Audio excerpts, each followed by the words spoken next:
Hello guys, তো কোথায় যাচ্ছি আজ বলো তো? আজ যাচ্ছি মহাদেবের কাছে পুজো দিতে। তো অনেক দিন ধরেই ভাবছিলাম শিবটা নিয়ে আসবো কিন্তু সেরকম সময় হচ্ছিল না, তাই আসাও হচ্ছিল না, তাই আজ চলে এলাম। তো এখান থেকে জল নিয়ে কিছুদিন পরেই হচ্ছে শ্রাবণ মাস, তো আমি শ্রাবণ মাসেই আসতে পারতাম, কিন্তু বললাম মনটা ছটফট ছটফট করছিল বাবার কাছে আসতে, তাই আর শ্রাবণ মাস আর কিছুদিনই ওয়েট করতে পারছিলাম না, তাই চলে এলাম দিদিকে নিয়ে পুজো দিতে বাবার কাছে।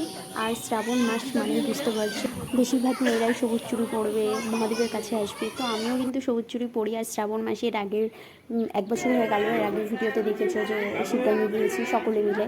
তো আর কিছুদিন পরেই শ্রাবণ মাস, তো তখন যদি আসতে পারি তো আসবো অবশ্যই, কিন্তু আর কিছুদিন অপেক্ষা করতে পারছিলাম না। এই বললাম তোমাদের, মহাদেবের টানে আমি চলে আসলাম এখানে পুজো দিতে।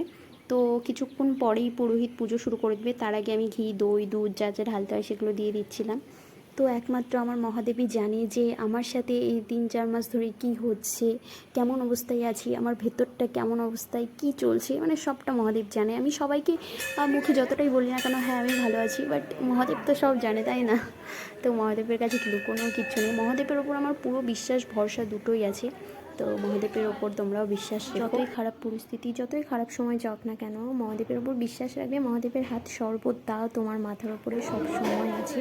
তাই মহাদেবের ওপর বিশ্বাসটা রেখো, দেখবে সব ঠিক হয়ে গেছে। তো এই যে আমাদের পুরোহিত কিন্তু চলে এসছে, এখনই আমাদের পুজো শুরু করে দেবো। আর এইদিকে দিদিও সব ঘিটি দিয়ে দিচ্ছিলো।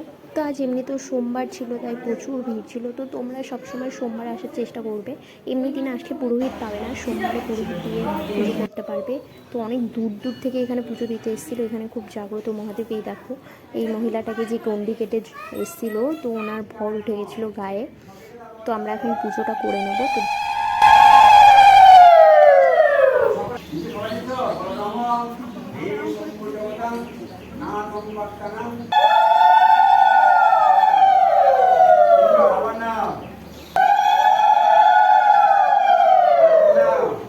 তো ফাইনালি গাইস আমাদের পুজো দেওয়াটা শেষ হলো, আর আমরা বটগাছটার এখানটায় পুজো করে নিচ্ছিলাম। তারপরে এই যে মায়ের মন্দির, এখানে দুটো মন্দির আছে, আর কৃষ্ণ রাধা মন্দির। তো এই দুটো মন্দিরে আমরা পুজো দিয়ে চলে আসি। আর দেখতে পাচ্ছি এখন অনেকটা লাইন পড়ে গেছে, ভিড়। আমরা একটু সকালে এসলাম, তাই পুজোটা হয়ে গেছে। তো আমরা বাড়ি যাই।